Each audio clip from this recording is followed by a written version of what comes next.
Rahayu, baik, selamat pagi para peserta. Tentunya juga 5 menit sebelum acara dimulai, perlu kami informasikan aturan webinar. Untuk seluruh peserta, audio dan juga videonya mohon diposisikan. Untuk video bisa di-on-cam-kan, dan untuk audio di-off-kan, guna menjaga kestabilan kegiatan ini. Selanjutnya, untuk link kehadiran dan link untuk permohonan e-sertifikat digital dapat dilihat melalui fitur chat yang nanti akan dibagikan oleh panitia. Setiap narasumber memaparkan materinya selama 10 menit dan akan diingatkan oleh moderator atau CO host apabila sudah berjalan 8 menit. Dan tamu undangan dapat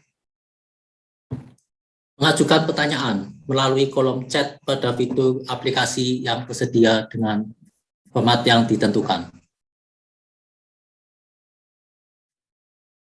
Rahayu, selamat pagi, salam sejahtera untuk kita semua. Semoga kita senantiasa dalam keadaan sehat dan selalu dalam perlindungan serta rahmat Tuhan Yang Maha Esa. Yang terhormat, Bapak Direktur Direktorat Kepercayaan dan Masyarakat Adat beserta jajarannya. Yang kami hormati, Presidium MLKI, Majelis Luhur Kepercayaan Indonesia beserta jajarannya. Yang kami hormati, Bapak Dekan Prodi Pendidikan Kepercayaan Terhadap Tuhan Yang Maha Esa beserta jajarannya. Yang kami hormati, Bapak Ibu dosen dan staf beserta pimpinan BEM, Fakultas Bahasa dan Budaya, Universitas 17 Agustus 1945 Semarang. Juga yang kami banggakan teman-teman penyuluh pendidikan kepercayaan terhadap Tuhan Yang Maha Esa dan seluruh peserta webinar yang berbahagia.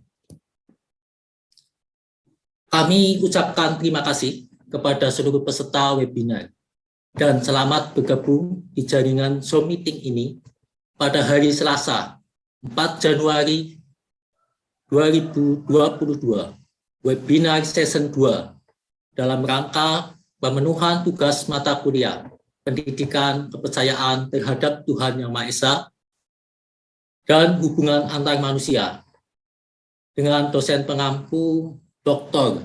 Andri Hernandi, STMT. Dengan sangat antusias sekali pada kesempatan hari ini, saya, Januar Sigit Wasono, selaku moderator yang tentunya akan membantu acara yang sangat luar biasa ini hingga selesai nanti. Sebelum memasuki inti acara webinar ini, marilah kita hening sejenak, berdoa memohon kepada Gusti Ingkang Maha Suci, Tuhan Yang Maha Esa, agar kegiatan ini terlaksana dengan baik tanpa ada halangan apapun. Hening, berdoa menurut keyakinan dan kepercayaan masing-masing dimulai.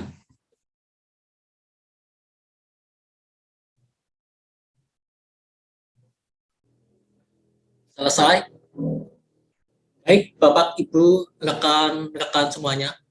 Sebelum dimulai acara tentunya juga akan saya perkenalkan narasumber kita pada kesempatan hari ini, yaitu teman-teman dari perwakilan mahasiswa Prodi Pendidikan Kepercayaan Terhadap Tuhan Yang Maha Esa di kesempatan webinar season 2 ini yang akan membawakan pemaparan tentang penghayat dan kesehatan. Adapun narasumber yang pertama, Saudari Sulistiani Wirnasi, yang akan membawakan materi tentang mandi kembang. Narasumber kedua, Yuda Endri Hartanti, akan membawakan materi tentang penyembuhan non-medis. Yang ketiga, narasumber ketiga, Leni Sitorus, yang akan membawakan materi kesehatan kehamilan, nutrisi ibu hamil. Yang keempat, Maman Tiono, yang akan membawakan penghayat dan kesehatan berkaitan dengan yoga. Yang kelima, Saudari Penny Kusumawardani yang akan membawakan materi kesehatan mental. Yang keenam, Odovi Satiria Sidaputar yang akan membawakan materi tari tok dan kesehatan batin.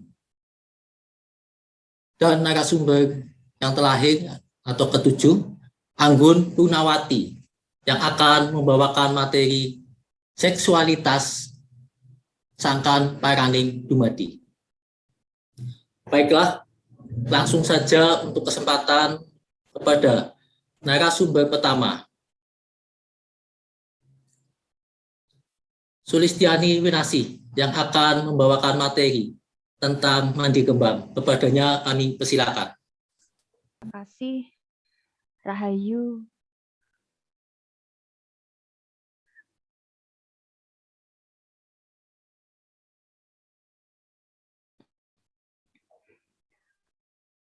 Rahayu semuanya. Assalamualaikum warahmatullahi wabarakatuh. Salam sejahtera untuk kita semua. Om Swastiastu, Namo Buddhaya, salam kebajikan, salam Pancasila. Terima kasih kesempatan yang telah diberikan kepada saya. Saya di sini ingin memaparkan presentasi manfaat mandi kembang. Saya Sulistiani Winasih, NPM 211003862200029, lahir di Banyumas 23 Juli 1990, alamat Perumahan Kalibagor Indah, Blok E43, Kalibagor, Banyumas, Jawa Tengah. Manfaat mandi kembang. Mandi kembang apa sih? Ya jelas, mandi pakai kembang atau bunga-bungaan. Mandi kembang yaitu untuk menyucikan diri, hati, pikiran, serta menjaga panca indera kita dari hal negatif. Ritual tersebut biasanya dilakukan dengan berendam di air hangat yang sudah diberi bunga. Dewasa ini mandi kembang sudah banyak dilakukan di tempat spa, salon kecantikan. Manfaat mandi kembang antara lain yaitu menurunkan berat badan, meredakan stres dan depresi, berperan sebagai afrodisiak alami, menghilangkan jerawat secara alami, menyehatkan kulit, dan awet muda. Kandungan yang terdapat pada kembang, zat-zat kimia yang terkandung dalam bunga itu sangat bermanfaat bagi tubuh. Bunga mawar yaitu vitamin C, vitamin B, vitamin E, vitamin K, nerol, fenil, etanol, farsenol, dan geranoil. Yang ini sudah banyak kita ketahui bahwa vitamin-vitamin ini sangat baik untuk tubuh kita. Yang kedua adalah bunga kantil. Zat yang terkandung yaitu asid benzoik, cyanol, benzyl inseguenol, metil, dan alkohol. Kenanga, linalol, benzyl benzoat, keripoilin, versanol metil, benzoat, dan porifenol. Melati yaitu bensil, benzoat, asam benzoat, bensilida, metil salisilat, linalol, dan indol. Sedap malam, bensil alkohol, asam butirat, iguanol, farsenol, geranoil, metil benzoat, dan nerol. Arti kembang tersebut. Kembang untuk mandi kembang tersebut tidak boleh sembarangan bunga. Adapun makna dari bunga-bunga tersebut yaitu yang pertama adalah mawar merah. Mawar merah yaitu menjadi pelambang proses lahirnya manusia ke dunia. Bunga ini melambangkan seorang ibu yang menjadi tempat hati nurani dan jiwa manusia. Yang kedua adalah mawar putih, melambangkan ketentraman, kedamaian, dan kesejahteraan untuk menciptakan keselarasan atau keseimbangan antara bumi dan langit. Dalam istilah Jawa dikenal gemah ripah wau jinawi, toto titi tentrem kertara harja. Mawar putih ini juga dilambangkan sebagai bapak. Melati, singkatan dari rasa melat saka jero ati. Artinya dalam berucap dan berbicara, hendaknya kita selalu mengandung ketulusan hati dan hati nurani yang paling dalam. Lahir batin haruslah sama. Menolak kemunafikan artinya menolak ucapan yang sekedar abang-abang lambe, hanya pantas-pantasnya saja. Melati gambir, bunga ini melambangkan kesederhanaan dan kerendahan hati, bukan dari bentuknya yang sederhana dari bunga-bunga lain, seperti bunga-bunga lain. Lanjutannya yang kelima, kantil, singkatan dari kanthi laku tansah kumantil. Simbol pepeling atau pengingat bahwa untuk meraih ilmu iku kelakone nganti laku, maksudnya untuk meraih ilmu spiritual serta meraih kesuksesan tidak cukup dengan memohon doa-doa saja. Adapun kesadaran tidak akan bisa dialami secara lahir batin tanpa adanya penghayatan dan nilai-nilai luhur dalam kehidupan sehari-hari. Kenangan ing anga. Maksudnya, capailah segala keluhuran yang telah dicapai oleh para leluhur supaya anak turunan selalu mengenang warisan leluhurnya. Seperti adat, budaya, tradisi yang memang sudah kita miliki dari leluhur kita. Yang ketujuh adalah bunga sedap malam, bermakna keharmonisan dan ketentraman sehingga kita diharapkan hidup secara tentrem dan harmonis baik sesama manusia ataupun alam. Prosesi mandi kembang. Mandi kembang ada dua macam, yaitu mandi kembang malam dan siang hari. Dilakukan di hari Jumat Kliwon karena energinya bagus, yang sudah dari dulu ditutur sepuh seperti itu. Caranya yaitu siapkan baskom yang telah diisi air dan kembang 7 rupa, jemur dalam terik matahari selama 1 jam, baiknya dilakukan pada jam 12 siang, pas lagi terik-teriknya matahari, sampai jam 1 atau jam 13, agar bunga itu layu dan energinya bisa larut nantinya. Sebelum kita menjemur juga kita berdoa kepada Tuhan, minta keselamatan, agar yang kita lakukan ini baik dan hasilnya juga baik. Campurkan baskom yang berisi kembang tersebut ke dalam bak mandi atau ember besar atau bisa di bathtub kalau yang mempunyai bathtub. Dan juga kita berdoa lagi di situ, menyatukan air yang telah kita jemur dengan bunga tadi, kita campurkan ke baskom besar atau ember atau bisa dengan bathtub. Itu kita juga berdoa agar energinya tercampur. Terus sebelum kita melakukan untuk mandi, kita niatkan hati, terus basuhlah muka, kemudian guyurlah badan 7 kali dan berdoa kepada Tuhan, pengharapan-pengharapan kita agar kedepannya kita bisa hidup lebih baik dan bermakna. Selanjutnya berendamlah agar badan rileks, jadi aroma-aroma dari bunga tersebut dan zat-zat senyawa-senyawa yang ada di situ membuat badan kita lebih segar dan rileks. Bunga-bunga tersebut janganlah disentuh oleh orang lain agar energinya tidak terbagi hanya untuk yang akan mandi saja.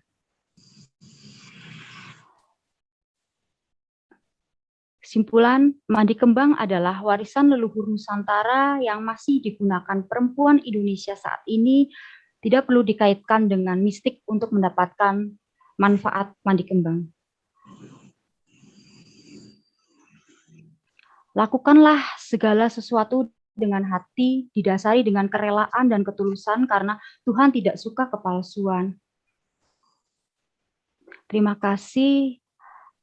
Semoga ini bermanfaat. Mohon kritik dan saran atau pertanyaan yang nanti akan dipandu oleh moderator. Ada kekurangannya, mohon maaf. Rahayu, terima kasih. Wassalamualaikum warahmatullahi wabarakatuh. Om Santi, Santi, Santi.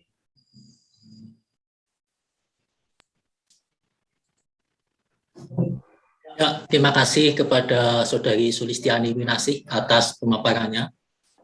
Selanjutnya untuk pemaparan narasumber kedua, Saudari Yuda Endri Hartanti yang akan membawakan materi penyembuhan non medis. Kepadanya kami persilakan. Salam waras rahim. Izin share screen.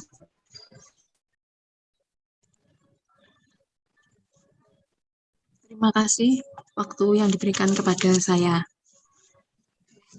Sebelumnya terima kasih kepada Bapak Andri Hernandi selaku dosen pengampu dan Bapak, Ibu, dan teman-teman yang saya hormati yang berkenan hadir.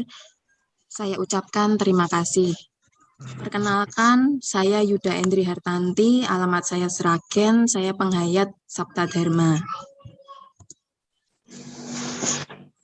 Di sini saya akan memaparkan mengenai penyembuhan non-medis dalam perkembangan penghayat kepercayaan. Perkembangan terkait penambahan jumlah warga penghayat kepercayaan secara kuantitas pada umumnya terdiri dari beberapa sebab, antara lain yaitu karena keturunan, cinta, panggilan, penyembuhan, dan lain-lain. Fokus pembahasan ini adalah mengenai penyembuhan. Penyembuhan adalah seseorang yang sedang sakit atau mempunyai penyakit datang ke penghayat kepercayaan untuk disembuhkan. Biasanya seseorang tersebut sudah menempuh berobat dimanapun dan akhirnya sembuh dengan penyembuhan non-medis secara kepercayaan. Walaupun sesudah sembuh, seseorang tersebut diperbolehkan melanjutkan atau tidak menghayati ajaran kepercayaan yang membuat kesembuhan bagi seseorang tersebut.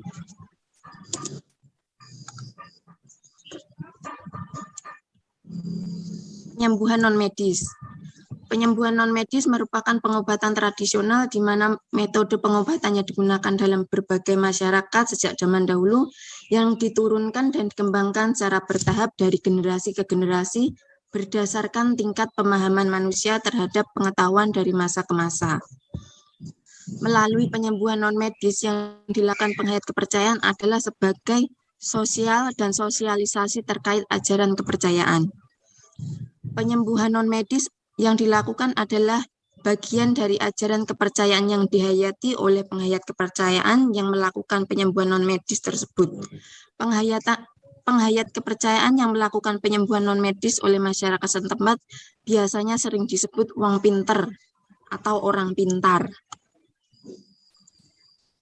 Penyembuhan non-medis secara penghayat kepercayaan di Kabupaten Sragen sudah terinventarisir dalam naskah pokok pikiran kebudayaan daerah sejak tahun 2018.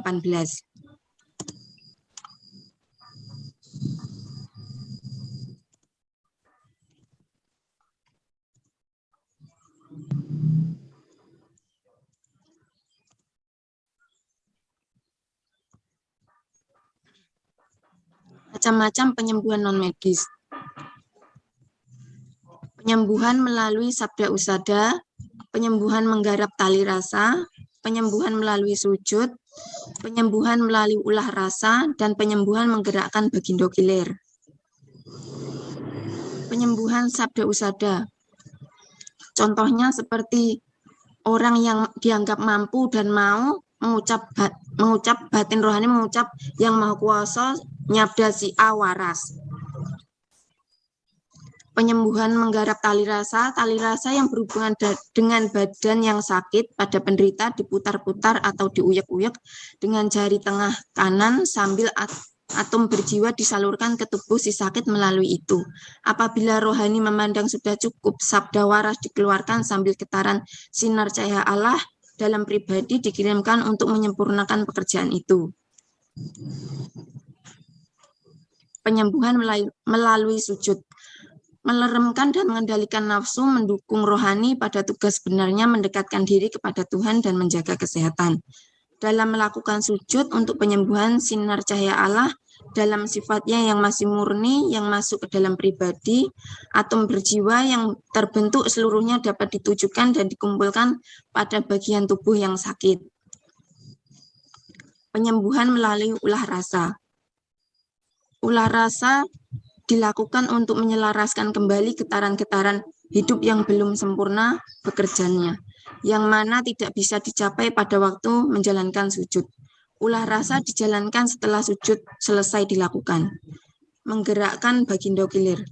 Dengan tangan sendirinya bergerak, mengusap, menepuk, memukul, dan menggerakkan bagian-bagian badan yang sakit sampai berhenti dengan sendirinya atau diminta. Beberapa penyebab sakit. Sakit adalah pandangan atau persepsi seseorang bila merasa kesehatannya terganggu atau hal yang tidak mengenakan, nyeri yang pasti dirasa seseorang. Sakit yang diakibatkan perkataan atau perbuatan sendiri atau orang lain. Sakit yang dibuat oleh orang dengan ilmu sihir atau santet atau guna-guna. Sakit yang disebabkan karena obat-obatan. Sakit karena lelembut atau roh halus. sakit yang disebabkan ilmu ajian yang dimiliki yang bertentangan dengan hidup normal sebagai manusia. Sakit karena pusaka yang memiliki kekuatan atau kekuatan tertentu atau didiami roh halus. Sakit yang bersekutu dengan roh yang memiliki kekuatan tertentu. Sakit bawaan orang tua atau leluhur.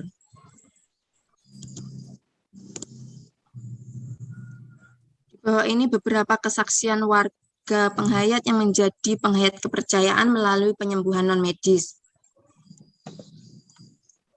Di sini terdapat melalui wawancara dan yang saya ambil dari YouTube Wara Studio. Di sini tertera Mbah Mitro, sakit yang diderita sakit kepala berkepanjangan, proses penyembuhan selama kurang lebih 3 bulan, yang dianggap wong pinter itu Mbah Karto.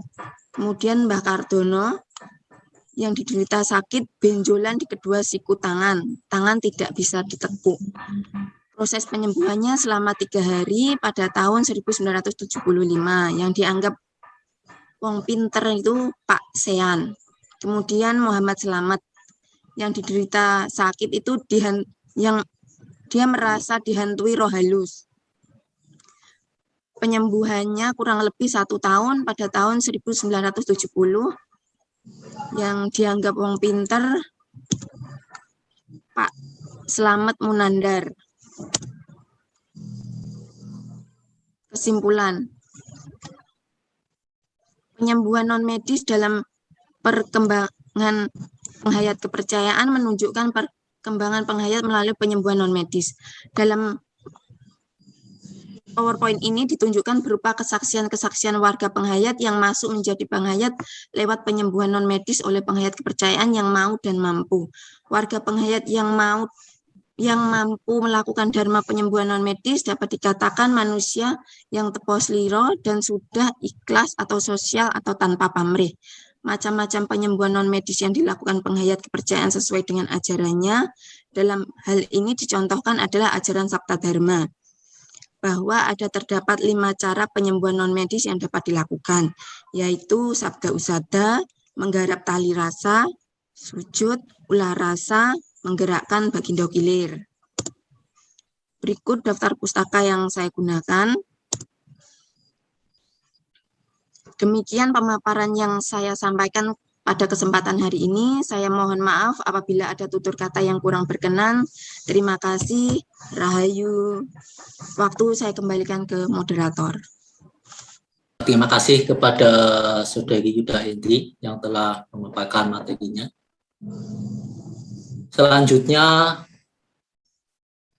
untuk pemaparan narasumber ketiga, Saudari Leni Sitorus yang akan membawakan materi kesehatan kehamilan bagi ibu hamil, kepadanya kami persilakan.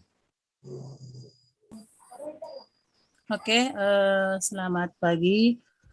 Selamat pagi untuk Bapak semuanya. Sebelumnya apa sudah terlihat? Oke, selamat pagi kepada Ibu Bapak semuanya. Assalamualaikum warahmatullahi wabarakatuh. Salam sejahtera, Om Swastiastu, salam kebajikan, salam Pancasila, Rahayu.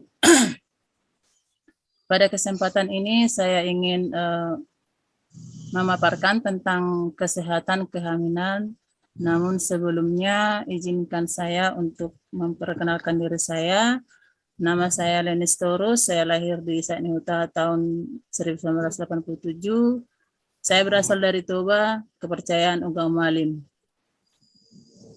Nah, saya mengangkat tema tentang nutrisi ibu hamil ini dikarenakan melihat jumlah angka kematian ibu di Indonesia masih tinggi. Nah, seperti yang kita ketahui, penyebab kematian ibu di Indonesia ini kebanyakan adalah karena mereka mengidap penyakit hipertensi atau darah tinggi.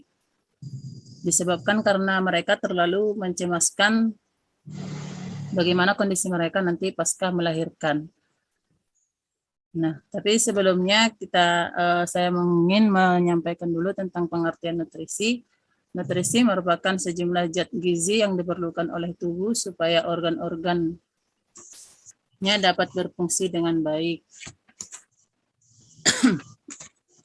Ini menurut Susianto dan kawan-kawan tahun 2006. Lalu, mengapa ibu hamil harus membutuhkan nutrisi? Karena asupan gizi ibu hamil menjadi faktor penting untuk pemenuhan nutrisi ibu hamil ataupun untuk pertumbuhan dan perkembangan janin dalam kandungan.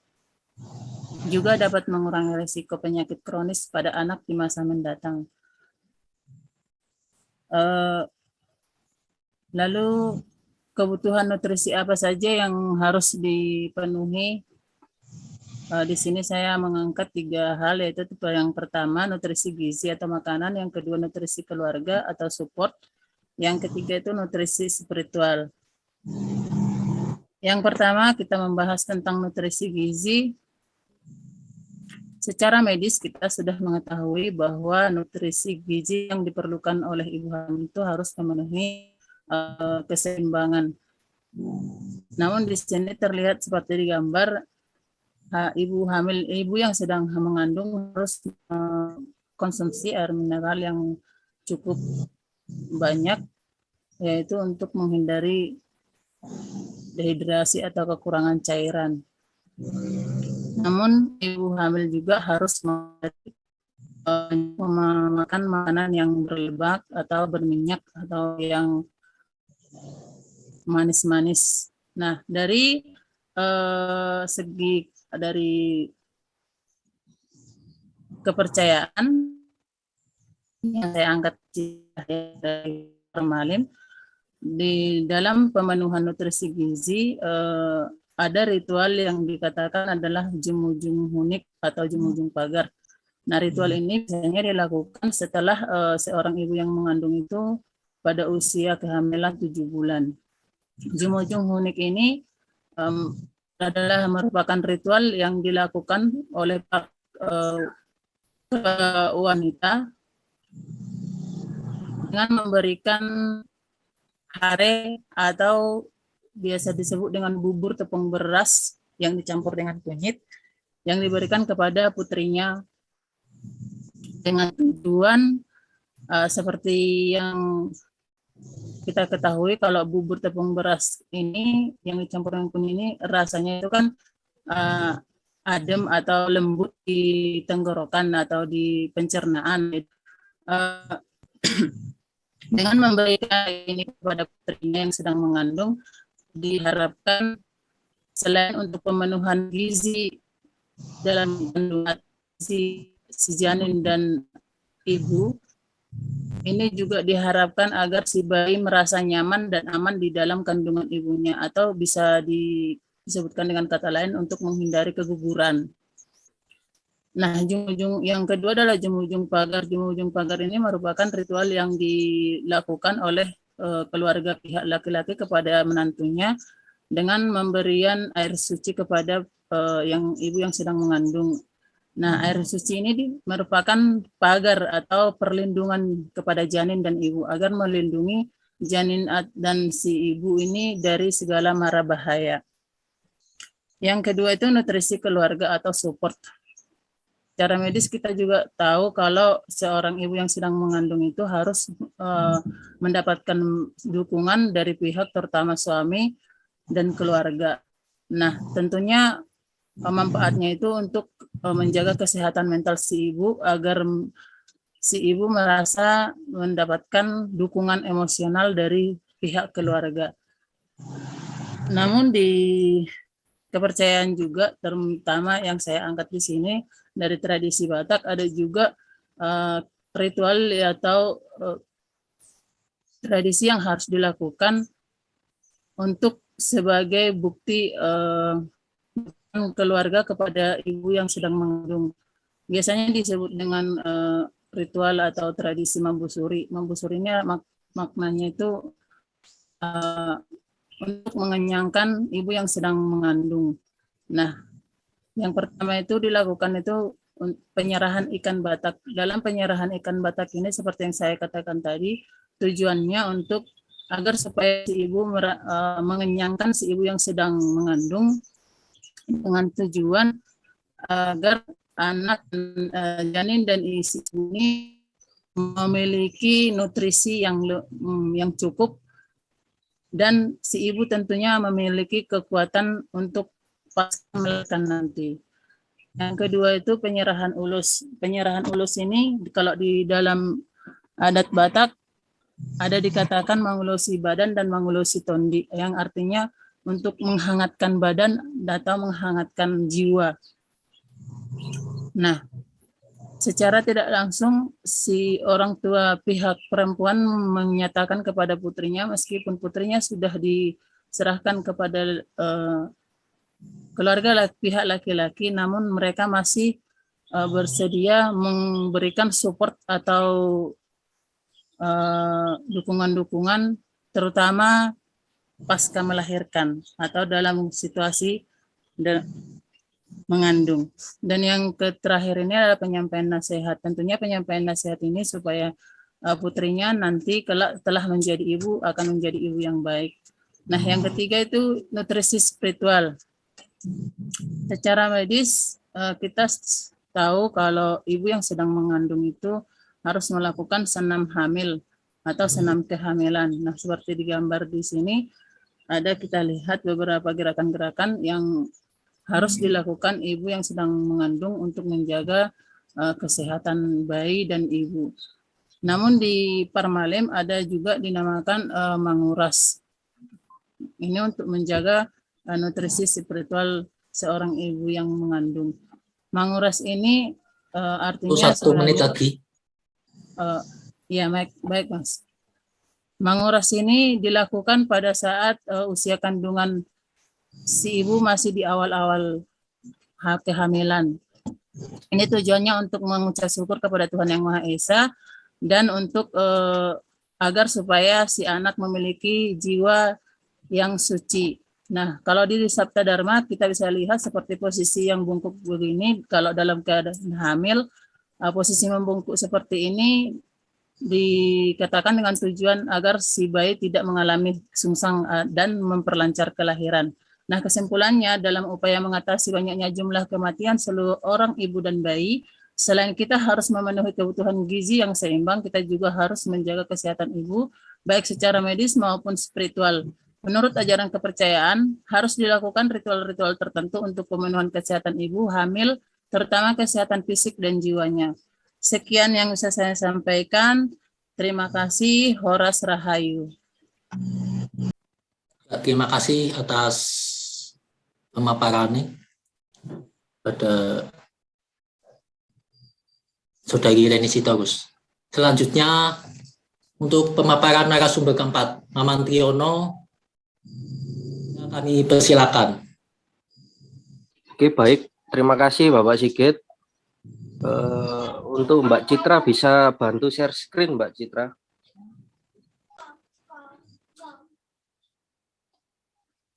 Oke, baik. Terima kasih Mbak Citra. Assalamualaikum warahmatullahi wabarakatuh. Salam sejahtera untuk kita semua. Salam, Om Swastiastu, Namo Buddhaya, salam kebajikan, salam sehat, salam Indonesia, Rahayu, Rahayu, Rahayu. Yang kami hormati Bapak Dr. Andri Hernandi, ST, MT, selaku pengampu kami di mata kuliah Pendidikan Kepercayaan dan Hubungan Antar Manusia. Yang kami hormati seluruh Bapak Ibu dosen Universitas 17 Agustus 1945 Semarang. Tak lupa juga kepada teman-teman yang telah membantu terlaksananya kegiatan webinar ini. Yang kami hormati mahasiswa di seluruh Indonesia, yang kami hormati seluruh masyarakat adat, juga kepada peserta webinar. Perkenalkan, nama saya Maman Triono, saya dari Pasuruan, Jawa Timur, dari Paguyuban Satya Bumi Putra, Indonesia yang bisa disingkat SBI. Dalam kesempatan kali ini saya ingin memaparkan materi tentang yoga. Dan mohon maaf bila mana dalam materi yang saya sampaikan masih terdapat kekurangan, langsung saja ya. Kita mulai dengan materinya. Lanjut, pengertian yoga. Yoga adalah suatu ilmu yang menjelaskan keterkaitan antara fisik, mental, dan spiritual manusia untuk mencapai sistem kesehatan menyeluruh. Ini saya kutip dari buku Sindu 2014 halaman 30. Lanjut,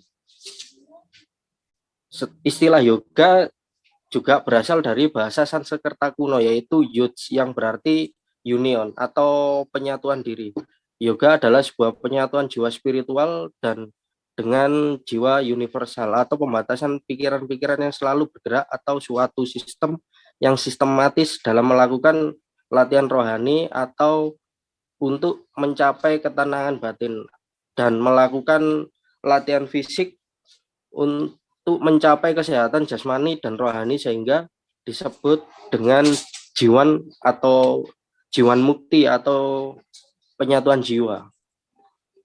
Tujuan yoga antara lain perluasan kesadaran manusia sampai sebegitu jauh sehingga bisa dipersamakan dengan kesadaran alam semesta. Lanjut, manfaat yoga. Manfaat yoga antara lain memberikan kesempatan untuk merasakan relaksasi yang mendalam. Yang kedua, meningkatkan kesadaran pada lingkungan. Yang ketiga, meningkatkan rasa percaya diri dan kemampuan untuk berpikir. Ada juga meningkatkan kapasitas paru-paru saat bernafas. Membuang racun di dalam tubuh juga merupakan dari manfaat yoga. Lanjut, hubungan antara ngabekti sebagai salah satu ajaran dalam Javayana Tantra dan yoga. Di dalam ajaran Javayana Tantra ini ada istilah ngabekti, adalah suatu perilaku atau perbuatan sehari-hari yang dilakukan secara sungguh-sungguh atau bisa disebut kesadaran budi sebagai bentuk hubungan antara manusia dengan Sang Pencipta, manusia dan manusia lainnya serta manusia sebagai bagian dari alam semesta. Jadi bisa diambil dari beberapa contoh perilaku dalam kehidupan sehari-hari yang merupakan bagian dari ngabekti adalah juga bisa membersihkan rumah, membersihkan halaman, mengambil air dalam sumur lalu mengisi bak mandi, menyiram bunga atau tanaman. Adapun semua gerakan-gerakan yang diperlakukan dalam aktivitas tersebut dapat dikategorikan sebagai aktivitas yoga. Selama dalam melakukan aktivitas tersebut dilakukan secara baik dan benar, meliputi berbagai macam gerakan tubuh, persendian, pernafasan, dan konsentrasi. Lanjut. Ya, ini membersihkan rumah bagian dalam. Jadi di dalam olah pernafasan pada aktivitas menyapu dilakukan dengan cara bersenandung. Kalau bahasa Jawa itu ngidung ya. Terkadang kita sering melihat mbah-mbah kita atau bahkan ibu-ibu tetangga melihat beliaunya menyapu sambil bersenandung. Itu beliau melatih relaksasi di dalam tubuhnya atau merelekskan diri, juga mengurangi rasa capek sehingga udara yang masuk dan keluar di dalam paru-paru pun itu tetap stabil. Memperhatikan secara detail kotor-kotoran yang kita sapu termasuk salah satu cara melakukan konsentrasi secara penuh. Dampak dari membersihkan rumah maka secara psikis menimbulkan rasa bahagia. Menimbulkan rasa bahagia tidak hanya untuk kita sendiri, akan tetapi juga bagi orang lain. Karena pada dasarnya kesehatan tidak hanya diukur dari kesehatan raga, akan tetapi juga kesehatan jiwa. Hal ini merupakan cerminan rasa syukur kita kepada Sang Pencipta dengan cara merawat rumah atau papan yang sudah diberikannya dalam bentuk rezeki sehingga kita membangun rumah tersebut. Jadi kesimpulannya adalah perilaku-perilaku di atas apabila tidak dilakukan dengan cara yang baik dan benar belum bisa dikategorikan sebagai aktivitas yoga. Contoh seorang penyapu di jalan raya itu belum dikatakan sebagai beryoga. Kenapa? Karena di situ tidak menemukan keselarasan antara nafas, gerak tubuh, dan pikiran. Karena dia mengerjakan dalam kondisi yang tergesa-gesa, dikejar oleh waktu, dan tidak bisa menghayati, maka bisa dinilai sebagai olahraga biasa, belum masuk dalam kategori beryoga. Bagaimana caranya yang benar dan bisa dikatakan dengan beryoga? Dilakukan dengan cara selaras antara nafas, gerak, dan pikiran. Next, membersihkan halaman. Sama halnya dengan menyapu dalam rumah. Menyapu halaman pun juga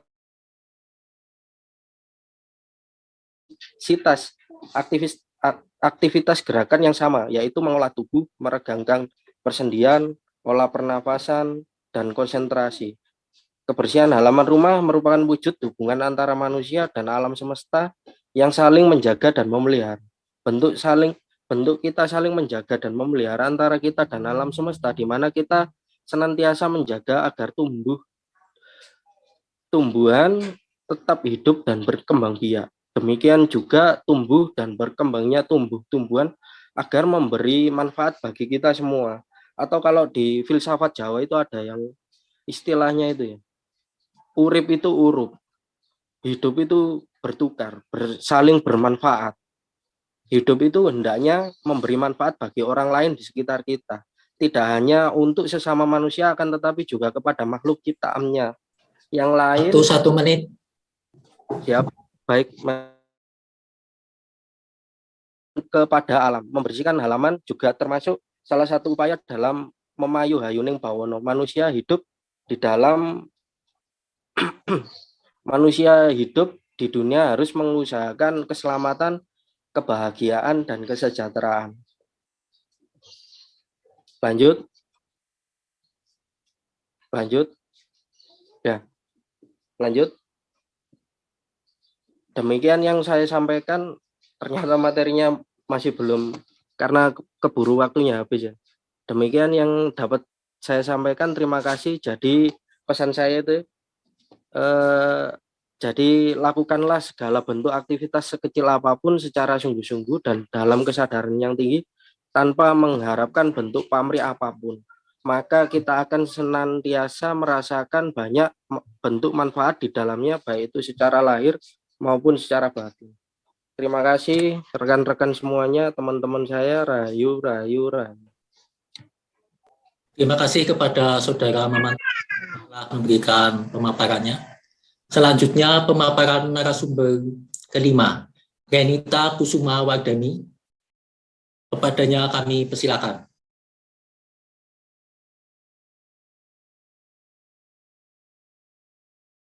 Rahayu, Assalamualaikum warahmatullahi wabarakatuh. Om Swastiastu, salam kebajikan, namo buddhaya, salam sejahtera untuk kita semua, salam Pancasila. Perkenalkan, nama saya Renita Kusuma Wardani, saya dari aliran kebatinan perjalanan. Kalian bisa panggil saya Rere. Hari ini saya akan menjelaskan sedikit tentang kesehatan mental. Apa itu kesehatan mental?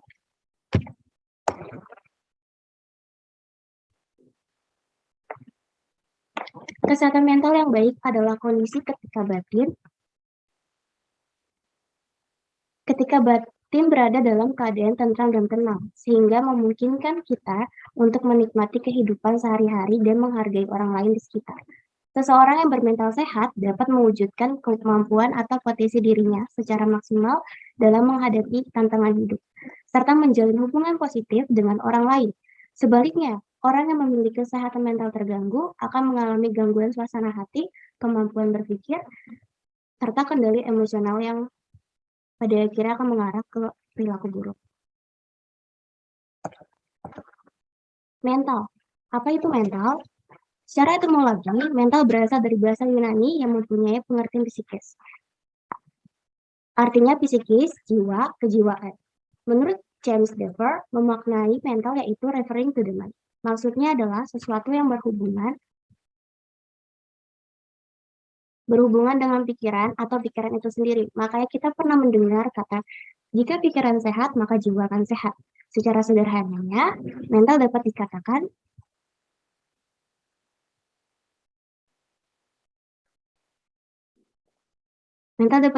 yang berhubungan dengan watak atau karakter yang tidak bersifat jasmani. Nafsu-nafsu.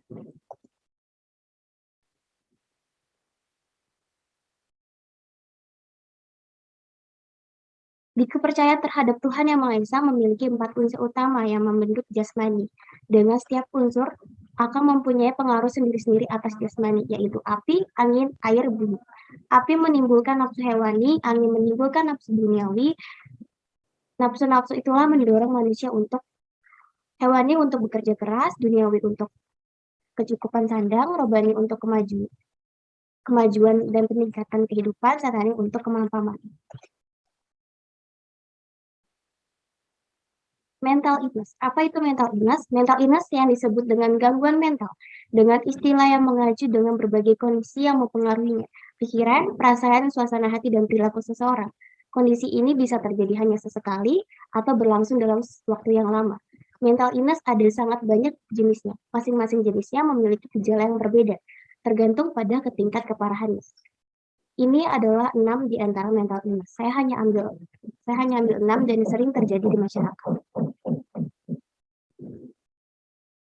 Yaitu gangguan kecemasan. Gangguan kecemasan itu penderitanya merasa takut dan terancam terhadap dengan objek atau situasi tertentu. Gangguan pasca trauma, gangguan yang terjadi setelah seseorang mengalami peristiwa traumatis seperti pelecehan, kekerasan, trauma masa kecil, perang, bencana alam, atau kecelakaan yang serius. Depresi.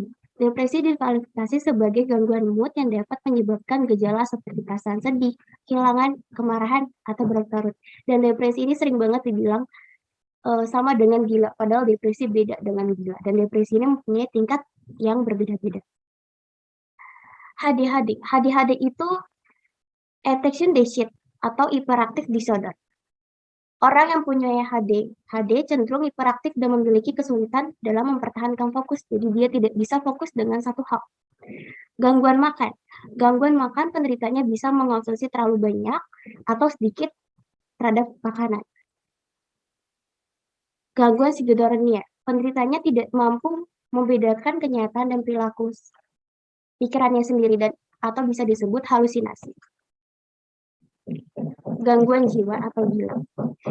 Jika kita lihat dari sisi medis, seseorang dapat dikatakan gila secara medis jika 3 fungsi utama dalam dirinya terganggu. Apa itu fungsi utamanya? Fungsi afektif, fungsi kognitif, fungsi konatif. Fungsi afektif yang bertugas mengendalikan perasaan. Fungsi kognitif yang bertugas membuat orang memiliki daya pikir, menangkap rangsangan dari luar dan mengambil kesimpulan. Sedangkan fungsi konatif adalah yang mengendalikan pikiran, perilaku. Dan pada orang yang normal, 3 fungsi ini berjalan dengan seimbang. Terapi penyembuhan mental atau keseimbangan mental. Ada banyak yang Anda mungkin pernah mendengar, membaca, atau terapi musik yang berusaha menyembuhkan orang sakit dengan jenis musik yang sesuai. Makanya kita sering banget mendengar dia nyanyinya pakai hati, musiknya ngena atau musiknya bikin happy. Terapi musik mempengaruhi proses kejiwaan seseorang pasien. Begitu pula terapi tari.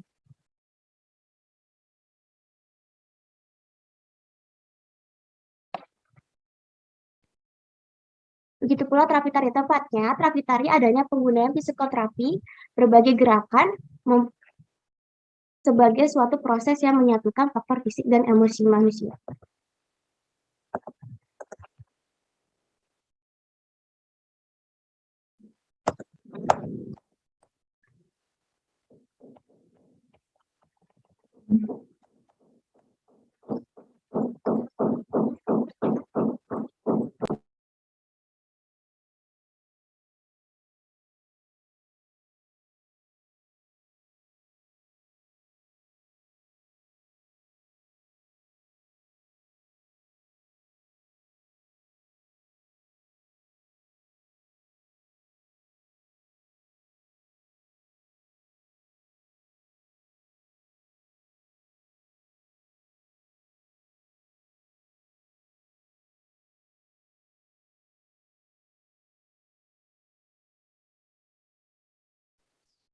Penghayat dan pengalaman kebatinan.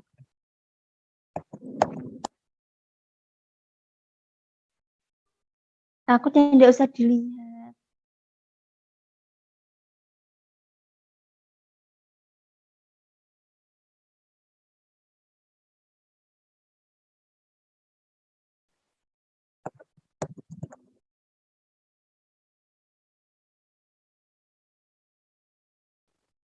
Kak Citra, ini nggak bisa lagi.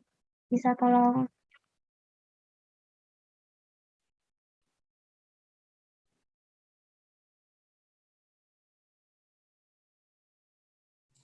Waktu 1 menit bisa langsung kesimpulan.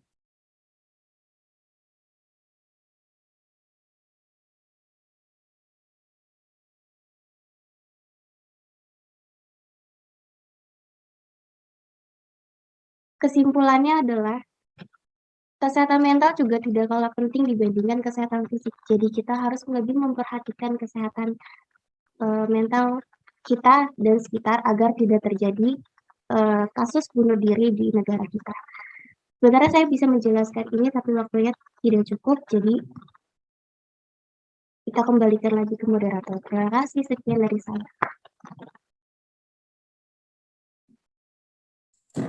Ya, terima kasih kepada Saudari Renita Kusumawardani atas paparannya.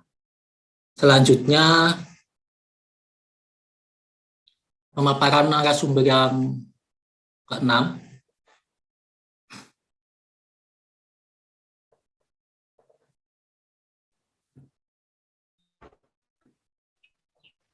Ya, baik. Fordovi Satya Sidaputar. Ya, baik. Silakan. Baik, tolong Kak Citra bantu share screen-nya, Kak.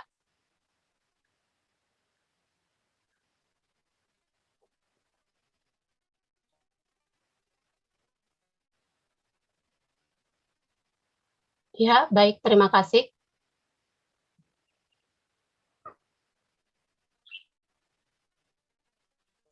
Salam Rahayu semuanya, Om Swastiastu, salam kebajikan, Namo Buddhaya. Horas, perkenalkan, di sini saya akan memaparkan yaitu tentang tari tortor dan kesehatan batin oleh Bapak dosen Andri Hernandi, pengampu mata kuliah Pendidikan Kepercayaan Terhadap Tuhan Yang Maha Esa. Lanjut, Kak.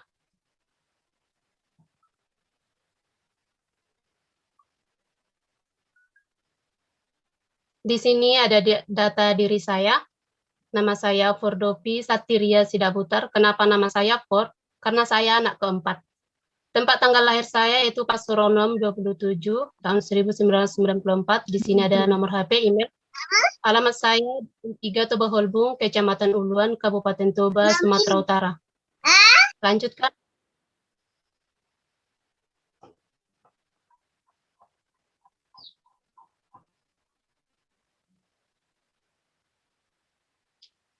Adapun tujuan pembahasan ini yaitu setelah pembahasan ini kita dapat mengetahui tradisi adat Batak Toba lewat tari tortor, mengetahui sejarah, pengertian gerakan tari tortor, dan apa hubungannya dengan kesehatan.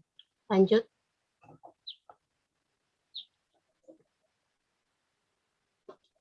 Pokok pembahasan di sini yaitu yang pertama sejarah tortor, pengertian tortor, gerakan tari tortor, dan yang terakhir tortor kesehatan batin. Lanjut, Kak.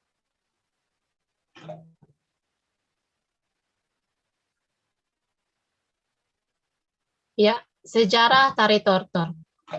Indonesia punya ratusan macam tarian tradisional, salah satunya tari tortor yang berasal dari daerah Sumatera Utara. Kala itu, tarian ini digunakan sebagai bentuk persembahan suku Batak pada roh leluhur mereka. Tarian ini dinamakan tari tortor karena memang berasal dari suara hentakan kaki penari di lantai papan rumah adat Batak pada masa zaman dahulu. Ada pendapat dari seorang praktisi dan pecinta tari tortor bernama Togarma Naibaho. Beliau memberikan pendapat bahwa tujuan tarian ini dulunya adalah untuk upacara kematian, panen, penyembuhan, hiburan, atau pesta muda-mudi. Lanjut, Kak.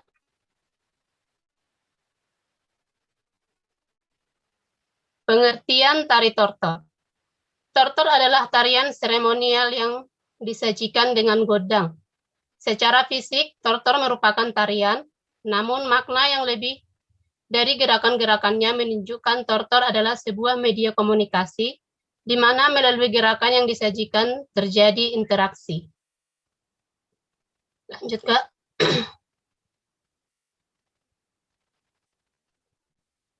Nah, di sini saya ada memberikan contoh, yaitu contoh Pargorsi dan contoh Manortor-ina di Huta Tinggi. Di Tortor ini, kalau pada masa zaman dahulu itu kan tergantung apa permintaan godang yang dipita, atau yang diminta kepada Pargorsi. Tortor ini akan tumbuh sendiri, Manortor gitu. Jika kita dalam masalah juga dengan Manortor, kita bisa merasakan kedamaian dalam hati kita. Nah, lanjut, Kak.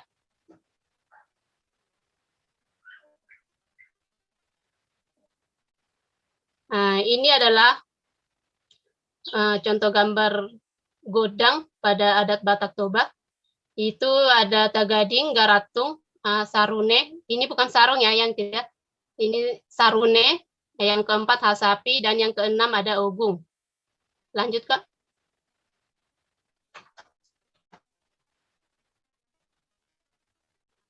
Di sini ada beberapa gerakan tari tortor, yaitu yang pertama, Pangurdut. Pangurdut merupakan gerakan seluruh badan, di mana pusat daya gerakannya bertumbuh pada telapak kaki, dan tumit yang menopang seluruh gerakan berat badan, sambil menggerakkan tubuh ke atas dan ke bawah mengikuti irama godang. Yang kedua yaitu Pangeal. Pangeal adalah gerakan anggota tubuh yang dimulai dari pinggang, samping kepala, tetapi daya berat tubuh tetap disanggah pada tumpuan telapak kaki. Daya tarik tortor Batak terletak pada Pangeal Ligoting, gerakan pinggang yang gemulai. Lanjut.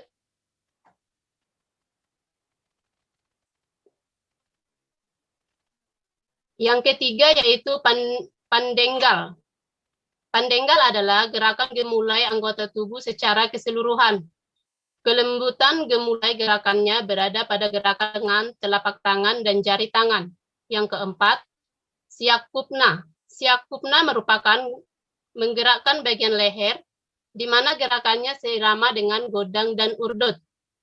Yang terakhir yaitu Hapunanna, adalah gerakan ekspresi yang tampak dari wajah panortor penari, di mana dari wajah bisa diketahui situasi kegembiraan atau suka duka cita. Ekspresi wajah penari harus seirama, maka tortor bisa berkomunikasi kepada penonton yang hadir menyaksikan. Lanjut, Kak. Nah, di sini, lalu apa hubungan tortor dengan kesehatan? Yang pertama yaitu, tortor membutuhkan konsentrasi dan energi. Yang kedua, tortor membutuhkan gerakan yang sejalan dengan bunyi godang. Tortor menggerakkan badan dan otot. Penari dalam tortor merasakan ketenangan dan kedamaian. Di sini adalah contoh gambar muda-mudi Parmalim pada saat serasehan di Taman Mini Indonesia Indah. Lanjut, Kak.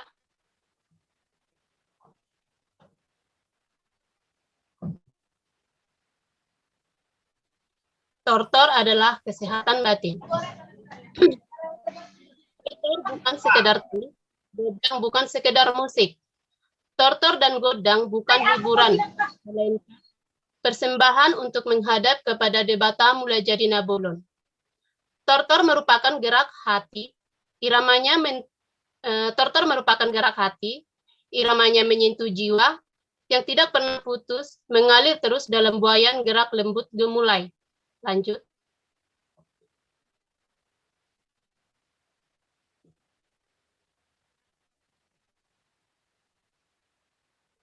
Sadar dan hati-hati, tortor adalah persembahan.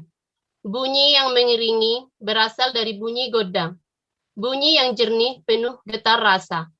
Mengalir ke dalam kalbu, mengusik nurani. Persembahan penuh kesakralan, tiada kata-kata yang dinyanyikan, yang hadir adalah kata hati, mengangkat segala beban dan kegilasahan hati dan pikiran. Nah, di sini, pada zaman dahulu itu kan, tortor itu sebenarnya adalah persembahan dan juga untuk pesta perkawinan dan panen. Namun, seiring berjalannya waktu, Zaman sekarang tortor itu lebih ke hiburan, pertunjukan gitu. Tapi pemaknaan tortor ini sebenarnya adalah sakral, dan karena itu sakral, karena itu adalah sebuah persembahan untuk menghadap kepada Debata Mula Jadi Nabolon. Lanjut, Kak. Waktu 1 menit. Ya. Manfaat tari tortor. Tari tortor menyehatkan jasmani dan rohani, menggerakkan seluruh badan, seirama dengan bunyi godang. Dari irama godang tersebut dengan sendirinya, gerakan tari tortor akan terjadi, membawa ketenangan batin dan jiwa bagi setiap individu yang menortor. Lanjut. Kesimpulan. Tari tortor adalah persembahan, bukan sekedar hiburan. Tari tortor dan bunyi godang yang sejalan dengan gerakan memberi semangat dan ketenangan batin, menghanyutkan hati dan pikiran, mengikuti irama bunyi godang yang terdengar hingga ke lubuk hati. Sekian. Lanjut, Kak. Sekian pemaparan dari saya. Jika ada kata-kata yang kurang berkenan, saya mohon maaf. Mungkin itu kurang lebihnya penjelasan yang bisa saya buat, karena saya masih belajar. Terima kasih. Salam Rahayu Horas. Terima kasih kepada Saudari Fordovi atas pemaparannya. Selanjutnya, untuk pemaparan narasumber ke-7, Anggun Gunawati, kepadanya dipersilakan. Baik, terima kasih. Sebelumnya saya minta tolong dengan Mbak Citra untuk share screen. Terima kasih atas waktunya pada Mas Moderator. Selamat pagi, Rahayu, Rahayu, Rahayu. Salam sejahtera untuk kita semua. Shalom, Om Swastiastu, Namo Buddhaya, salam kebajikan, salam Pancasila.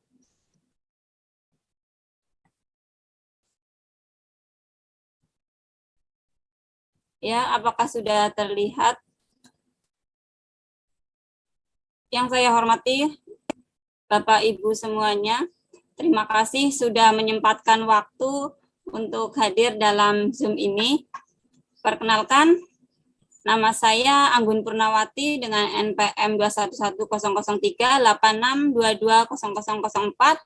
Pada kesempatan pagi ini saya akan memaparkan materi tentang seksualitas atau Sangkan Paraning Dumadi. Saya beralamat di Kebumen. Kebumen itu kota Ngapak. Orang Ngapak, orang kepenak. Salam Ngapak. Baik, selanjutnya. Nah, apakah Sangkan Paraning Dumadi itu? Tentunya bagi kita semua mungkin sudah sering mendengar ya istilah ini. Nah, tetapi mungkin hanya mendengar saja, belum tentu memahami makna falsafah Jawa ini. Jika dijabarkan, sangkan berarti asal muasal, paran berarti tujuan, dan dumadi artinya menjadi. Jadi dapat dipahami bahwa yang dimaksud Sangkan Paraning Dumadi adalah pengetahuan tentang asal muasal dan tujuan hidup orang manusia. Dalam berbagai keyakinan, kita diajari bahwa kita dapat mengenal tentang Tuhan sebagai sesuatu yang nyata dengan mengetahui siapa sebenarnya diri kita.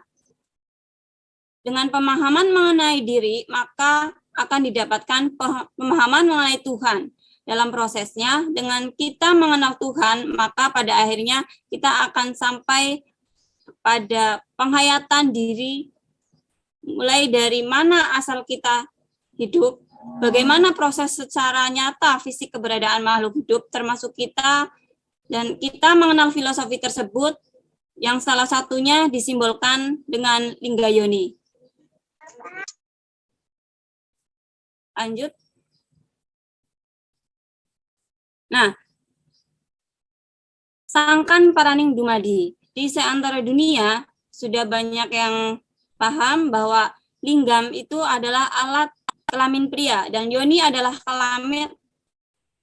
alat kelamin perempuan. Dan Linggayoni adalah budaya spiritual dan khususnya spiritual Nusantara. Kita pasti mengenal Sangkan Paraning Dumadi. di mana konsep secara mendasar merupakan asal muasal keberadaan kehidupan di alam semesta, baik secara ruh atau sukma maupun secara fisik keberadaan nyata, secara utuh dapat tersentuh oleh yang hidup dan mempunyai cipta, rasa, dan karsa. Lanjut. Seks secara spiritual merupakan sesuatu yang sakral, kehormatan, dan bagian cakra manggilingan dalam kehidupan, dalam keberlangsungan hidup yang memenuhi aspek kejiwaan dan raga.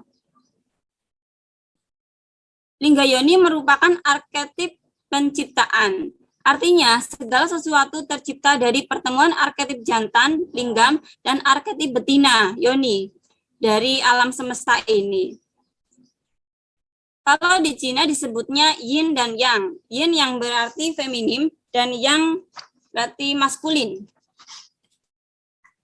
Seks itu pada dasarnya adalah netral, kebutuhan setiap makhluk seperti makan, minum, bernafas, dan sebagainya. Bila orang berpikir bahwa seks adalah kotor dan tabu, itu tiada lain adalah karena pengkondisian pikiran yang begitu dalam. Kesucian bukanlah berarti mentabukan seks. Menganggap moralitas semata-mata berurusan dengan seks adalah sebuah obsesi yang irasional yang bila dikembangkan bahkan menjadi neurosis, gangguan jiwa karena stres dan kecemasan. Selanjutnya, nah di sini seks sehat, sakral, dan berbudaya. Perwujudan simbol seks terungkap melalui ungkapan tradisional yang khas. Ungkapan tradisional itu berupa sebuah abstraksi hubungan seperti Bapak Angkasa dan Ibu Pertiwi, Kupat Lepet, Tumpeng Ambeng, Cempala Kepiek, Gunung Segara, Kolong Pelen, Pasung Apem, Kukusan Leyeh, Tusuk Konde, Belungan, Curiga Warangka, Kancing Gelung, dan sebagainya. Itu semua adalah contoh-contoh simbolis seksual Jawa yang artistik. Itu mengandung filosofi yang tinggi. Perwujudan simbol filosofi seks demikian sering muncul dalam berbagai aktivitas orang Jawa. Sebagai edukasi menuju sehat, baik secara fisik maupun ruh spiritualnya. Contoh, sesaji selamatan antara lepet kupat. Sebagai simbol pria dan wanita, makan kupat tentunya tidak boleh dilepas janurnya ya. Nah, di sini akan tapi kupat itu harus dipotong, dibelah, dan itu melambangkan sebagai yoninya. Kemudian lepetnya itu akan dibuka seperti itu melambangkan linggamnya. Kasunyatan pandangan dunia Jawa, Bapak Angkasa dan Ibu Pertiwi melambangkan imajinatif bahwa pria berada di atas dan wanita di bawah. Begitu pula dengan gunung, lancip, dan segara laut atau wadah. Busana Jawa yaitu tusuk konde, gelungan, curiga warangka, dan kancing gelung yang menandai seks pria dan wanita. Ungkapan tradisional tersebut merujuk pada bentuk kelamin pria dan wanita, maka orang Jawa dalam mengajarkan seks cenderung secara sanepa, tersamar, agar tidak terkesan jorok, namun lugas dan tegas. Begitu pula ungkapan yang diungkapkan orang Jawa ketika memanggil anaknya. Ketika memanggil anaknya yang laki-laki, mereka akan memanggil tole. Itu berasal dari kata, mohon maaf ya, itu berasal dari kata kontole atau penis. Terus apabila wanita, anaknya disebut dengan denok, nok atau wuk, gawuk, sebagai representasi kelamin wanita, yaitu vagina. Proses simbolisme yang menjadi karakteristik Jawa ini jelas sekali mempresentasikan derajat budaya yang adiluhung. Selanjutnya,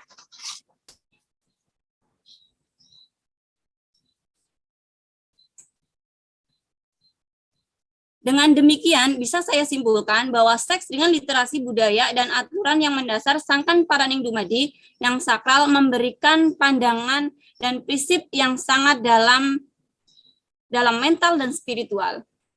Dalam efek medis pun bisa kita dapat edukasinya melalui berbagai tatanan maupun aturan yang tersirat. dan disimbolkan dalam berbagai tradisi. Dari hal-hal yang ditemukan antara lain penanganan menstruasi bagi wanita yang di situ mewajibkan memakai tapel, karena pada zaman dahulu tentunya belum ada pembalut seperti sekarang gitu. Dan pada upacara siraman dengan bunga-bunga yang menghasilkan efek bugar dan sehat sebagai persiapan malam pengantin atau seperti yang tadi telah dijelaskan oleh Mbak Tia. Kemudian ada juga tentang perawatan-perawatan tradisional untuk alat reproduksi, seperti setelah kita melakukan seks terus membasuhnya dengan air sirih. Kemudian ada waktu-waktu sengkala yang dihindari untuk tidak melakukan hubungan dengan berbagai muatan sanepan yang sebenarnya merupakan trik-trik menyehatkan bagi pasangan. Waktu-waktu tersebut kurang lebih pada saat surup atau pada saat hari wetonnya. Kemudian slide 7. Nah, menit.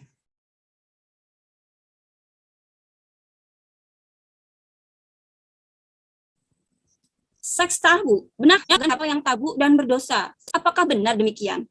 Sebetulnya itu adalah salah kaprah. Oleh karena itu, saya hendak menjelaskan beberapa anggapan seks yang diperhatikan sebagai berlawanan dari arah kesucian. Di situ digambarkan seks adalah kekerasan, kesadisan dan kejorokan membuat seseorang naik nafsu libidonya, pemuasan hanya untuk pemuasan ego, agresivitasnya. Anda bisa perhatikan banyak yang menjadi korban kekerasan seksual dan mereka yang bernafsu seks besar cenderung menjadi penyimpangan jiwa. Seperti baru saja kasus yang heboh. Hari Wirawan, mohon maaf menyebutkan. Nah, seks yang tak terkendali membuahkan kekerasan dan orang yang hobi kekerasan biasanya menggemari seks seperti yang tadi. Kemudian yang kedua, seks adalah getaran vibrasi energi yang kasar. Bila kita berlatih spiritual, khususnya meditasi, maka akan bisa menemukan bahwa persepsi kita semakin kita menjadi lebih tajam dan peka dan halus. Jadi di sini baik, Mas, terima kasih. Jadi di sini meditasi itu adalah salah satu cara kita untuk, mohon maaf, bahwa di sini disebutkan bahwa seks itu adalah salah satu cara untuk meditasi yang paling tinggi. Kemudian yang ketiga, seks yang terhambat membuahkan kelainan jiwa. Nah, seks yang terhambat membuahkan kelainan jiwa karena seksnya itu terhambat, dibendung-bendung, tidak pure, tidak alamiah, tidak natural, dibendung-bendung karena banyak. Bukan berarti kita mengatakan tentang bebas, itu enggak, tapi kita lebih mengartikan tentang diri kita sendiri sebagai spiritual, sebagai seorang yang mempunyai akal. Dan di situ maaf narasumber waktu. Ya, baik, Mas. Nah, dari untuk selanjutnya, antara seks aktivitas seksual seringkali diklaim merupakan cara mengatasi seks, namun ternyata aktivitas seks dapat menenangkan dan sangat berguna seperti meditasi maupun yoga. Dan pada kesimpulannya, mohon maaf ya, ada mungkin saya kekurangan waktu, karena membahas tentang sangkan para dumadi itu tidak bisa dengan waktu yang sedikit. Jadi kesimpulannya, pengertian tentang seks yang bermoral dan sehat telah dikenal oleh leluhur Nusantara dengan begitu elegan dalam upaya menuju kualitas kehidupan yang sempurna. Yang kedua, pemahaman dan edukasi seks yang benar sangat diperlukan untuk kualitas hidup secara individu dan berefek meluas ke kehidupan sesama dan keberhasilan suatu bangsa. Dan di sini sebenarnya saya ingin menegaskan tentang terima kasih narasumber. Satu kalimat lagi, Mas, satu kalimat lagi. Nah, mohon maaf ya, satu kalimat lagi. Sebenarnya di sini saya akan tentang dari kehidupan kita selama ini banyak yang mengajarkan tentang pendidikan seks usia dini yang diajarkan seperti tidak boleh memegang pantat, tidak boleh memegang mulut, dan tidak boleh memegang badan si perempuan. Nah, di situ kita hanya diajarkan untuk mencegah sebagai korban, padahal pelecehan seksual itu Terima terjadi kasih. antara korban dan pelaku. Dan di sini menjadi PR kita adalah bagaimana cara kita mencegah sebagai pelaku. Baik, terima kasih. Matur nuwun, rahayu. Mohon maaf saya terlalu banyak waktunya. Rahayu, rahayu, rahayu. Ya. Baik, terima kasih kepada Saudari Anggun Punawati yang telah memberikan pemaparannya. Selanjutnya kita memasuki langsung saja pada sesi tanya jawab. Sudah ada beberapa pertanyaan dari peserta tadi yang sudah masuk. Yang pertama dari Di Ajeng, ini untuk ditujukan kepada perwakilan narasumber yang ada. Menginang atau menyusur, apakah juga salah satu cara leluhur ataupun cara penghayat untuk menjaga kesehatan? Dan apakah benar orang yang menginang juga sebagai melancarkan beberapa saraf pada wajah? Silakan ditanggapi pada narasumber, saya persilakan. Terima kasih, Mas Moderator. Rahayu, saya izin menjawab. Menginang atau menyusur apakah juga salah satu cara leluhur untuk menjaga kesehatan, dan apakah menginang itu bisa melancarkan beberapa saraf pada wajah? Ya, betul. Jadi untuk menginang kan kita mengunyah. Nah, mengunyah itu wajah kita kan ada yang tarik gitu. Nah, itu merupakan bagian dari senam wajah. Kadang kan begini. Nah, ini kan kita wajah kita tertarik-tarik nih. Ada juga metode senam wajah harus gini. Maaf ya, saya praktekkan mungkin jadi jelek, nggak apa-apa. Tapi ini untuk mengendorkan saraf dan untuk menarik saraf itu agar lebih elastis lagi. Jadi gini. Nah, di menginang juga kan ada gitu. Kadang nenek kita dulu menginang bisa sampai gini. Terus sampai ke sini. Nah, itulah itu juga bagian dari senam wajah juga, dan juga bisa melancarkan beberapa saraf-saraf wajah kita. Terus juga tidak cuman hanya itu juga, menyirih itu juga dapat memicu produksi air liur yang dimana mengandung berbagai macam protein dan mineral di situ untuk menjaga kekuatan gigi agar mencegah penyakit gusi, dan juga dapat menyembuhkan luka di mulut, menghilangkan bau mulut, seperti obat kumur itu betadine gitu. Terima kasih, seperti itu.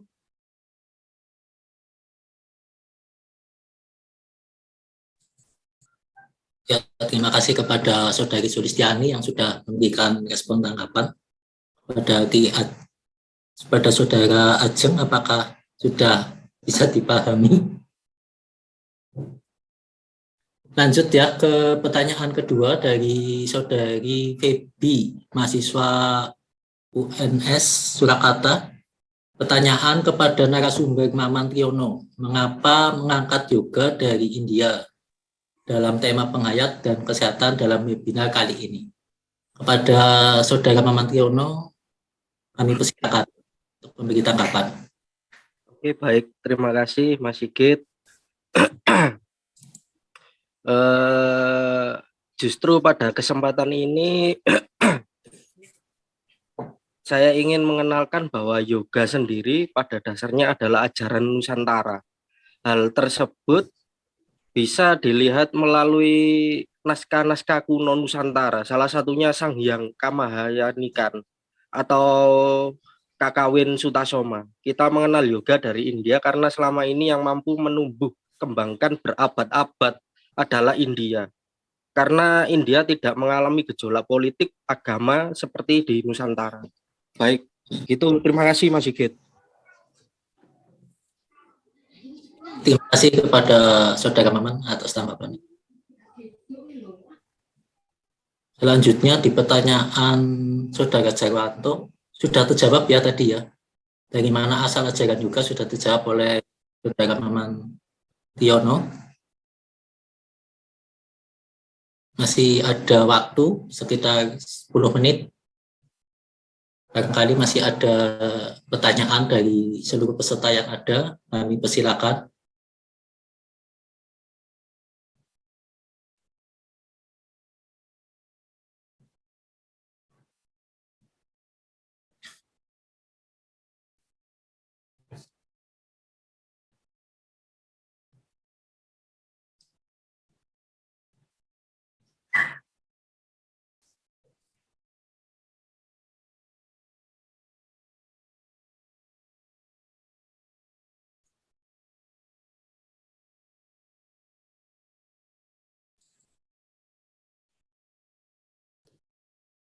Baik, Bapak Ibu seluruh peserta, jika sudah tidak ada lagi pertanyaan, sebelum ke penghujung acara dan sebelum saya selaku moderator undur diri, kami Sedikit.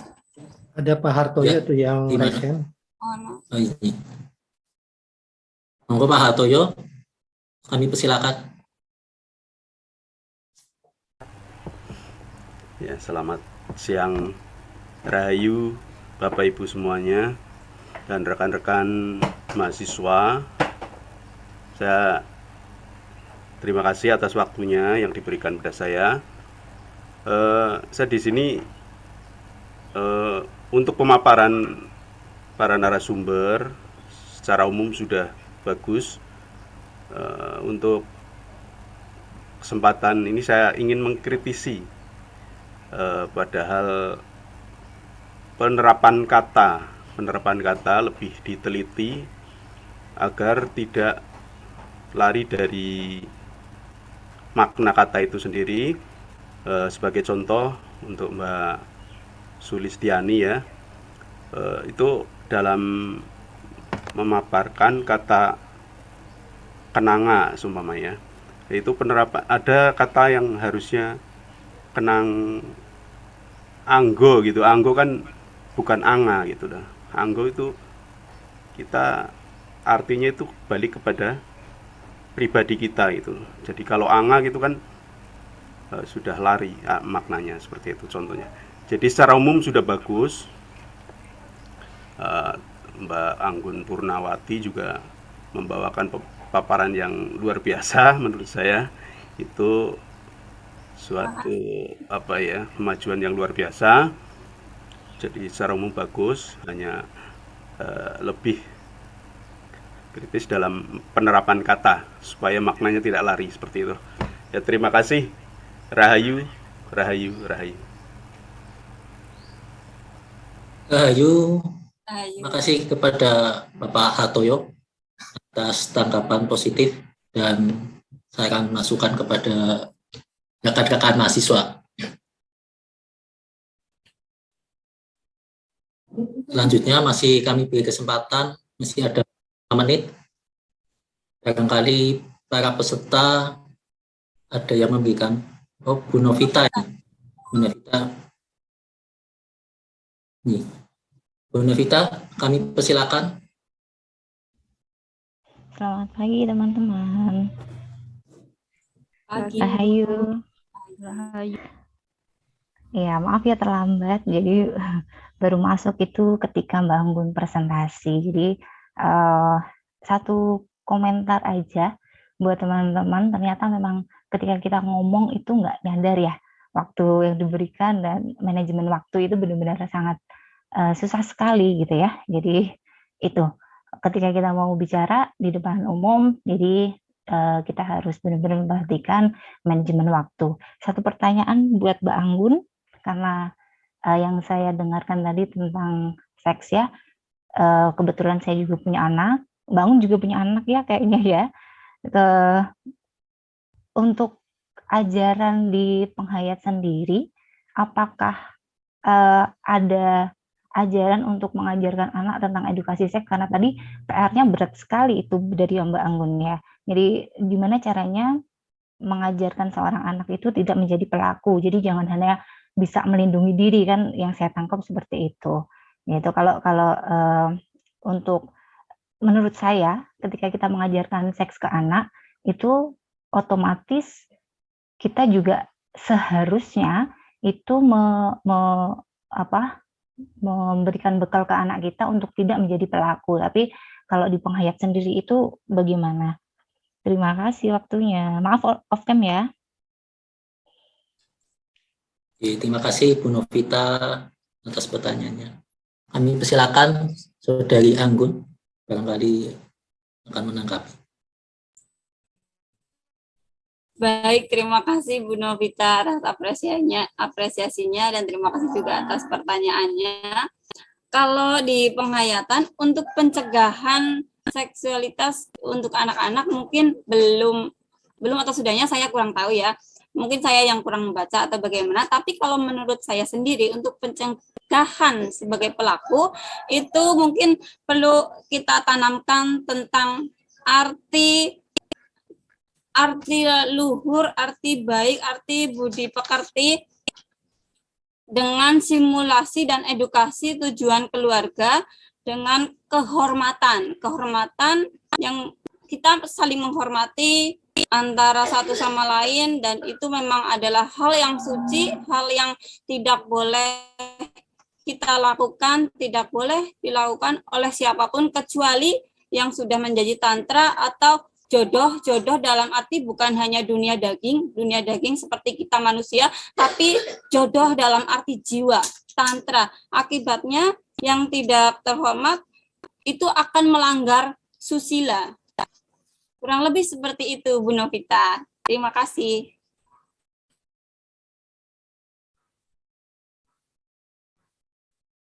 Mungkin ada lagi yang bertanya? Ya, masih di Mbak Anggun ya, ini ya, pertanyaan terkait simbol Linggayoni, apakah berasal dari ajaran komunitas tertentu di Nusantara ini? Mohon penjelasannya. Dari Saudara Jarwanto asal Sragen.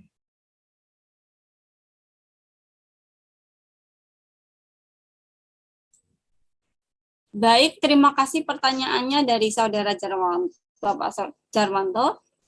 Pertanyaannya sangat keren.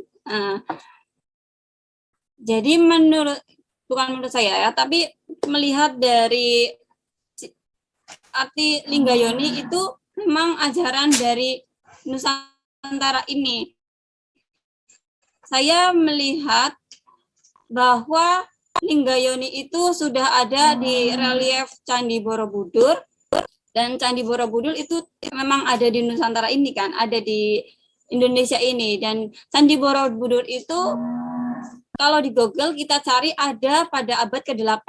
Namun ternyata pada masa abad ke-4 ada saudagar dari Tiongkok yang ke Nusantara ini pada abad ke-4, dan ternyata Candi Borobudur itu sudah ada. Dan itu membuktikan bahwa keberadaan Candi Borobudur itu sudah ada jauh sebelum abad ke-4 itu.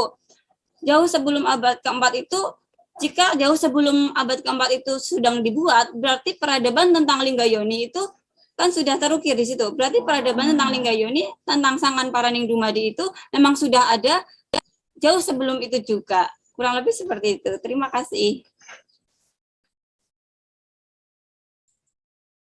Terima kasih Mbak Anggun. Selanjutnya masih ada pertanyaan dari Ainun Isnaini. Itu saya ingin bertanya mengenai kesehatan mental. Bila mana ada seorang yang terganggu kesehatan mentalnya, bagaimana cara penyembuhannya yang dilakukan dari penghayat kepercayaan selain dari medis? Mungkin Mbak Renita bisa memberikan tanggapan. Kami persilakan. Mungkin melalui meditasi, kalau di perjalanan melalui hening, awas, waspada, sama eling. Kalau hening itu berdiam diri melepas segala pikiran yang mengenai keadaan duniawi sekitar diri. Kayak contohnya, untuk merasakan nikmat Tuhan yang sempurna yang pada diri sendiri. Seperti otak untuk mengingat, mata untuk awas, kuping untuk dengar, hidung untuk cium, mulut untuk ucap, hati untuk pikiran, tangan untuk ubah, kaki untuk langkah, saraf untuk rasanya. Terus kalau hening itu jernihkan batin kita seakan-akan menjadi cermin yang bening untuk dapat mengilang terhadap kehidupan umat. Kalau awas itu bukan awas mata, tapi awas perasaan atau hati nurani yang dapat membedakan mana yang wajib dan mana yang tidak wajib.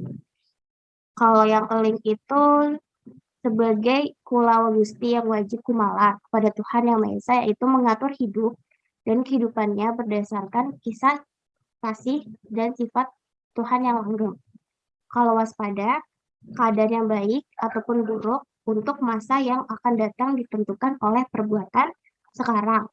Maka sebaiknya sebelum istirahat meninjau kembali kegiatan apa yang sudah dilakukan di hari ini, agar di hari esok jadi lebih baik lagi. Mungkin seperti itu.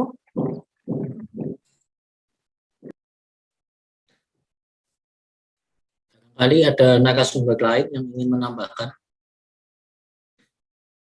jawaban dari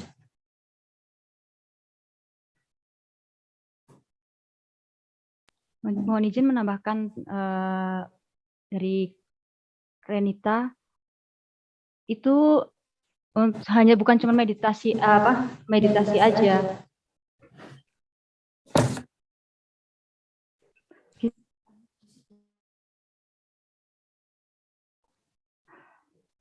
Penyembuhan itu juga bisa dengan terapi musik.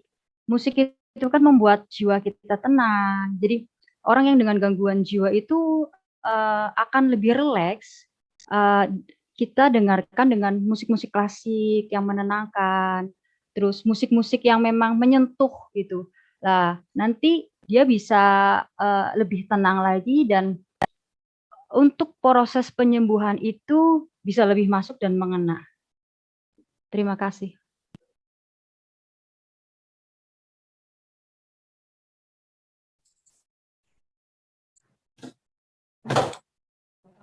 Ya, terima kasih.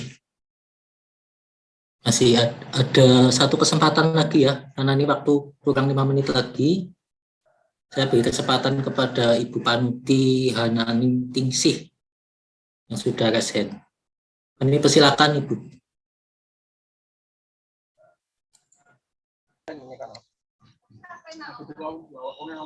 Selamat pagi. Udah dengar? Selamat pagi Rahayu. Rahayu sudah terdengar, Mbak. Saya ingin tanya sama Saudara Yuda. Di dalam ajaran penghayat, setelah pangusadan, apakah diharuskan bagi si penderita atau yang meminta bantuan tersebut untuk mengikuti ajaran tersebut? Seperti hanya supaya kesehatan dia terjaga atau apa dan lain sebagainya gitu. Itu aja yang ingin saya tanyakan. Terima kasih, Rahayu.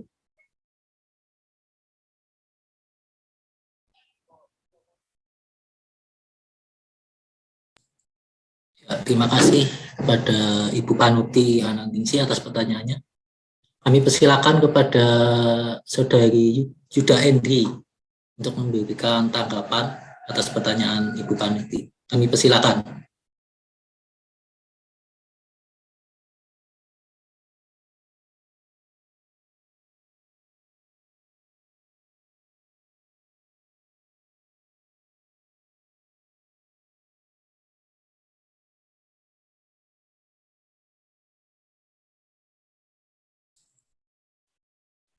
Saudari Yuda Endri, apakah masih?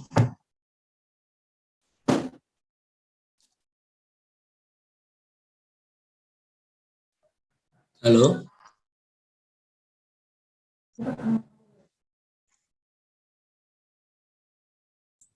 Mungkin boleh bantu jawab.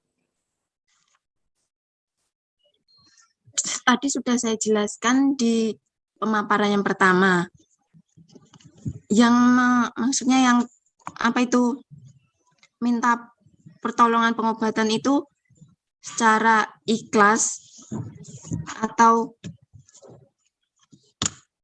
jadi tidak harus mengikuti atau menghayati. Jadi bebas maksudnya bebas untuk pribadi melanjutkan atau tidak. Begitu. Terima kasih.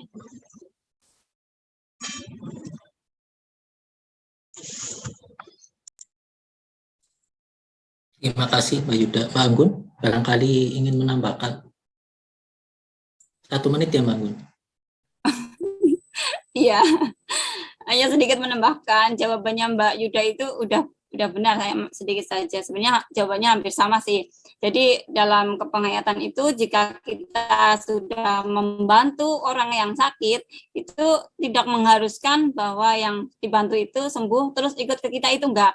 Jadi kita itu ajarannya adalah budi pekerti, saling tolong menolong dan gotong royong. Jadi jangankan dengan sesama manusia, dengan hewan pun apabila kita melihat hewan yang sakit, kita harus patut untuk menolongnya. Kurang lebih seperti itu. Terima kasih. Ya, terima kasih. Sebelumnya mohon maaf kepada seluruh peserta karena ada beberapa tanggapan yang tidak bisa saya bacakan. Langsung saja kami selaku panitia memohon kepada selaku dosen pengampu kami dan juga sebagai fasilitator kami Dr. Andi Hernandi untuk memberikan tanggapan masukan positif atas berjalannya kegiatan ini agar di pelaksanaan berikutnya bisa tampil lebih baik. Dengan kami persilakan. Ya baik, sekali lagi saya mengucapkan aplaus ya, mengucapkan terima kasih kepada semuanya yang tadi telah memaparkan beberapa materi terkait dengan bagaimana kepercayaan masalah materinya sangat terbuka atau misalkan sangat tertutup, karena ini adalah salah satu bentuk atau model kegiatan belajar mengajar kita dalam kurun waktu yang sekarang ini.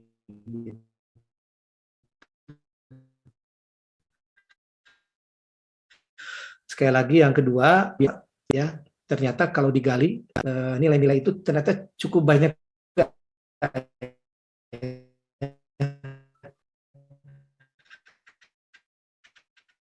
Dan PR kita juga ternyata banyak juga, ya. Tadi saya melihat juga